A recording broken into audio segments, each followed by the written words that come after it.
एक अलबेले गीतकार जिनके लिखे गीतों के सधे हुए बोलों ने 70 और 80 के दशक में लोगों पर जादू कर दिया था, जिन्हें आज भी लोग गुनगुनाने पर मजबूर हो जाते हैं।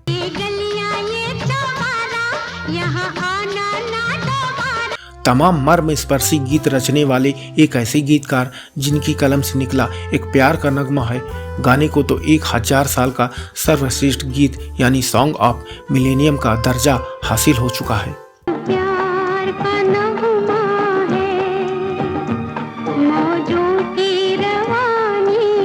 जो गीतकार तो बाद में बने, पहले कवि सम्मेलनों में अपनी धाक जमाने वाले एक लोकप्रिय कवि रहे।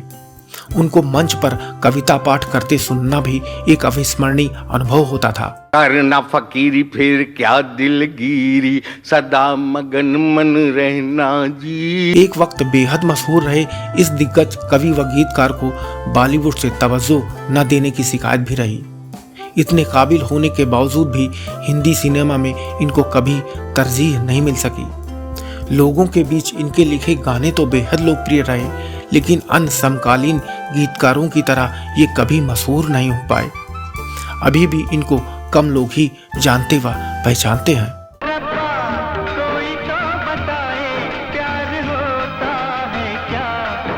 बदलते बॉलीवुड के माहौल में अब इनको ना तो कोई काम देना चाहता है और ना ही इनके योगदान को याद किया जाता है। लगता तो ऐसा है कि इन्हें बॉलीवुड द्वारा साइडलाइन कर भुला ही दिया गया हो। अफसोस 84 साल की वृद्धावस्था और शारीरिक रूप से लाचार गुजरे जमाने के वो गीतकार जिन्होंने कभी फिल्मों के लिए एक से बढ़कर एक अमर गीत लिखे, अब सिर्फ कवि सम्मेलनों की शोभा बढ़ाते नजर आते हैं। हम यहाँ जिस शख्सियत का जिक्र कर रहे हैं वो बुलंद हौसले की मिसाल कवि गीतकार संतोष आनंद जी हैं।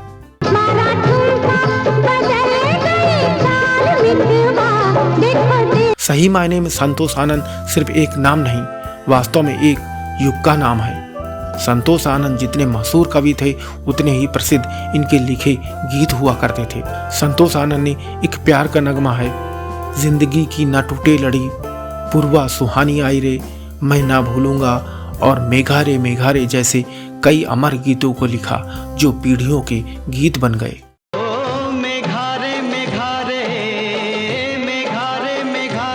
नमस्कार, मैं हूं आपका दोस्त और होस्ट DS मिश्रा और आप देख रहे हैं अपना पसंदीदा YouTube चैनल रेट्रो सिने सफर। और बात हो रही है बॉलीवुड में गीतकार रहे कवि संतोष आनंद जी की। लेकिन दोस्तों, क्या आप यकीन करेंगे कि दुनिया को अपने गीतों से खुशी देने वाले संतोष आनंद के जीवन में ना तो कभी संतोष जगह बना पाया और ना ही उन्हें कभी जीवन में आनंद मिल सका। साथ ही ये भी जानेंगे कि इनकी जिंदगी से जुड़ा वो कौन सा हादसा था जिसे सुनकर हर कोई रो पड़ा था और उस हादसे ने इनको पूरी तरह से तोड़ कर रख दिया था, जिसके बाद ये अपने सीने में बेशुमार दर्द लिए जी रहे हैं।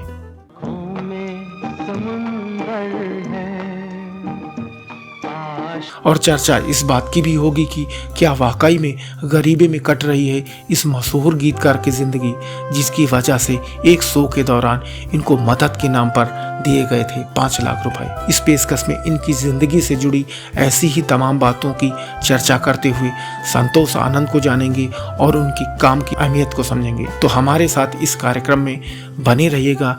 पहले आइए जान लेते हैं इनके शुरुआती जीवन के बारे में।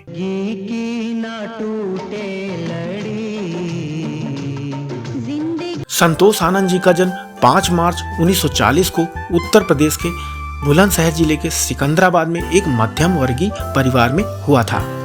संतोष आनंद जी का पूरा नाम संतोष कुमार मिश्र है। उन्होंने अलीगढ़ मुस्लिम विश्वविद्यालय से लाइब्रेरी साइंस में स्नातक किया और बतौर लाइब्रेरियन दिल्ली में नौकरी करने लगे। साथ ही साथ कविताएं भी लिखते थे और कवि सम्मेलनों में अपनी कविताओं को सुनाकर खूब वाहवाही बटोरते थे। कहीं पर बहन संतोष अपने समय के मशहूर कवियों के साथ स्वतंत्रता दिवस समारोह में लाल किले से 40 सालों तक अपनी कविताओं से देश का गौरवगान भी कर चुके हैं। एक बार एक कवि सम्मेलन में भाग लेने के लिए वे मुंबई गए थे, जहां उनकी मुलाकात निर्माता निर्देशक ताराचंद बड़जात्या से हुई। फिर दिल्ली में दिग्गज अभिनेता मनोज कुमार एक शूटिंग के सिलसिले में आए हुए थे। वो संतोष आनंद से मिले और जब उनकी लिखी तमाम कविताएं सुनी तो वे बेहद प्रभावित हुए और इनकी लेखन कला के मुरीद हो गए। फिर मुंबई आने का ऑफर भी दे दिया। यहीं से उनका एक कवि से गीतकार बनने का सफर शुरू हो गया।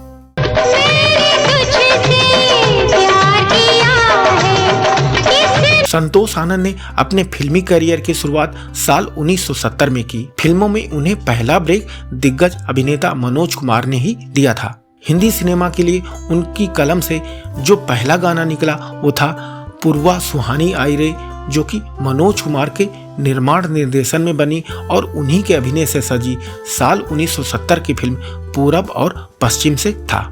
कल्याण जी आनंद जी के संगीत से सजा यह गाना सुपरहिट साबित हुआ था। यहीं से संतोष आनंद ने कामयाबी की छलांग लगा दी।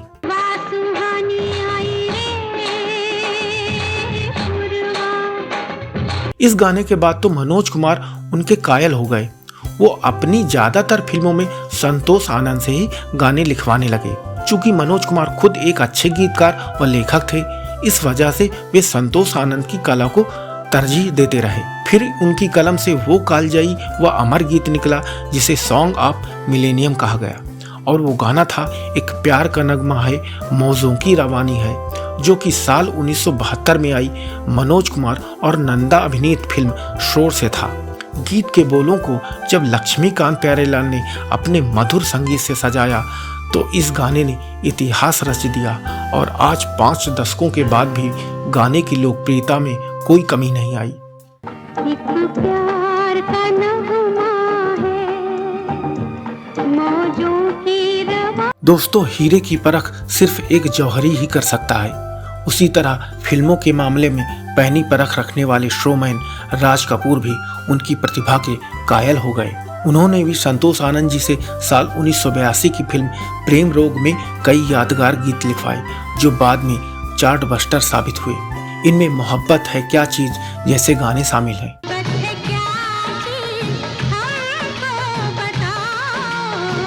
संतोष आनंद के लिखे तमाम गीत अमर हो गए, लेकिन शानदार फिल्मी करियर और दुनिया को अपने गीतों से आनंदित करने वाले इस गीतकार का निजी जीवन बड़ा ही दर्द भरा रहा और जिंदगी दुखों से भरी रही।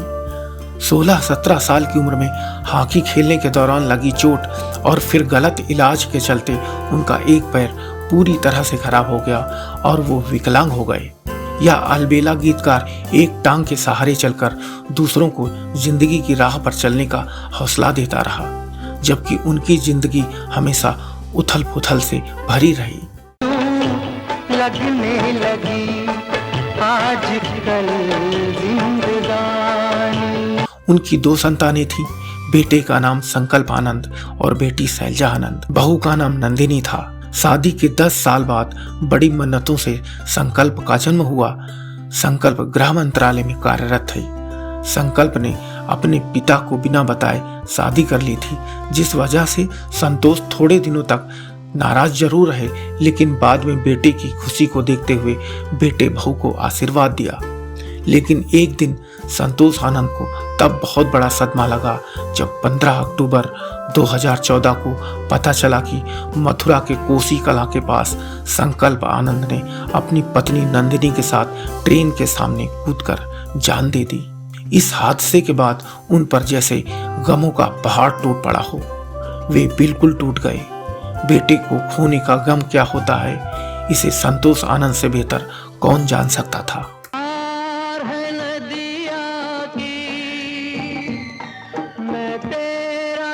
मीडिया रिपोर्ट के मुताबिक दरअसल संकल्प काफी समय से मानसिक रूप से परेशान चल रहे थे। हालांकि इस हादसे में किसी तरह से उनकी पोती की जान बच गई थी।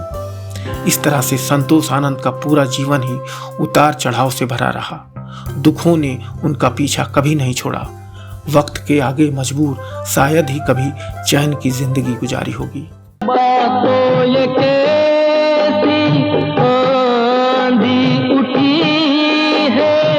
हिंदी फिल्म इंडस्ट्री के प्रतिभाशाली गीतकार रहे संतोष आनंद जी उस वक्त बिल्कुल अकेले थे। तब उन्हें सबसे ज्यादा अपनों की जरूरत थी। मन में दुखों का सागर समेटे गीतकार जब singing reality show Indian Idol 12 के मंच पर शारीरिक तौर पर लाचार और व्हीलचेयर के सहारे पहुंचे तो उनकी दुख भरी कहानी सुनकर करोड़ों लोगों की पलकें भीग गई थी। बहू बेटे को खोने का सबसे बड़ा गम सहते हुए उन्होंने जब मंच से कहा था, टांग टूटी है लेकिन हौसला नहीं टूटा है, तो हर किसी का सिर उनके सम्मान और प्यार में झुक गया था। भगवान के घर संतोष आनंद की कहानी से भावुक होकर शो की जज नेहा कक्कड़ ने तब उन्हें 5 लाख रुपए दिए थे। लेकिन बाद में सोशल मीडिया पर इस तरह की बातें होने लगी कि संतोष आनंद बहुत ही तंगहाली और मुफलिसी के दौर में है। उनके पास इलाज और घर चलाने तक के पैसे नहीं और उनके ऊपर बहुत सारा कर्ज हो गया है। अपने बारे में हो रही ऐसी बातों से संतोष आनंद तब बेहद आहत और खफा हुए थे। उन्होंने इस पर अपना रिएक्शन भी दिया था। उन्होंने स्पष्ट कहा था कि एक कलाकार को इज्जत और सम्मान चाहिए, याद किया जाना अच्छा लगता है, लेकिन उन्होंने कभी किसी से पैसे की मदद नहीं मांगी है। उनका घर ठीक से चल रहा और कोई आर्थिक तंगी नहीं। नेहा एक बहुत अच्छी इंसान है।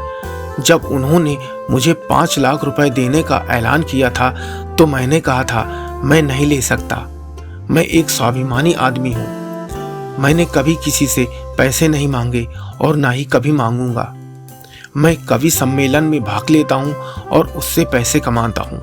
मुझे कोई परेशानी नहीं। मैं तो कभी पैसे नहीं लेता। अगर नेहा भावुक होकर ये न कहती कि आप इसे अपनी पोती समझ कर ले लीजिए, और उसके बाद तो लोग तरह तरह की बातें करने लगे जो सच नहीं है। स्टेज पर बुलाया, सम्मान दिया, बस यही था। सम्मान और मदद में फर्क है। मुझे मदद नहीं चाहिए। बड़ा स्वाभिमानी आदमी हूँ। मैंने आज तक किसी से नहीं मांगा कुछ भी। ये समझिए कि आपकी पोती की तरफ से है। संतोष आनंद ने कम ही गीत लिखे, लेकिन जो भी लिखे वे सब बेमिसाल हैं। इन्होंने करीब 24 फिल्मों में तकरीबन 109 गीतों की सुंदर गीतमाला रची। बस तुझे धरती की रानी कर देंगे अब। सिनेमा में उनके उल्लेखनीय कार्य के लिए उन्हें साल 1974 में फिल्म रोटी कपड़ा और मकान के गीत मैं ना भूलूंगा और 1983 में फिल्म प्रेम रोग के गीत मोहब्बत है क्या चीज के लिए 2 बार फिल्म फेयर पुरस्कार दिया गया। और इस दिग्गज गीतकार को फिल्मों में उल्लेखनीय योगदान के लिए उत्तर प्रदेश सरकार ने 2016 में यश भारती पुरस्कार से भी सम्मानित किया। लेकिन अनेकों अमर गीत रचने वाले इतने गुणी गीतकार होने के बावजूद अभी तक संतोष आनंद जी को पद्मश्री के लिए नहीं चुना गया, जबकि वो हर तरह से इस सम्मान के हकदार हैं। समझो ना रेशम का तार भैया, मेरी राखी का संतोष आनंद अब शारीरिक रूप से बेहद लाचार हैं और व्हीलचेयर के सहारे चलते हैं। वो फिल्म इंडस्ट्री के बेहद काबिल गीतकार रहे हैं। भावुक कर देने वाले अमर गीत लिखने वाले संतोष आनंद जी को फैंस उन्हें कभी नहीं भुला सकते और ना ही भारतीय सिनेमा उनके अनमोल योगदान को कभी भुला सकता है। हम उनकी अच्छी सेहत की कामना करते हैं। ओ मोर राजा पीले पीले ओ मोर जा। उम्मीद करता हूं कि संतोष आनंद से जुड़ी हमारी ये पेशकश आपको जरूर पसंद आई होगी।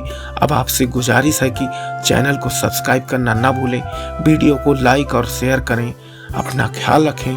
फिर मिलेंगे एक और फनकार की म्यूजिकल जर्नी के साथ। तब तक के लिए इजाज़त चाहूँगा। नमस्कार।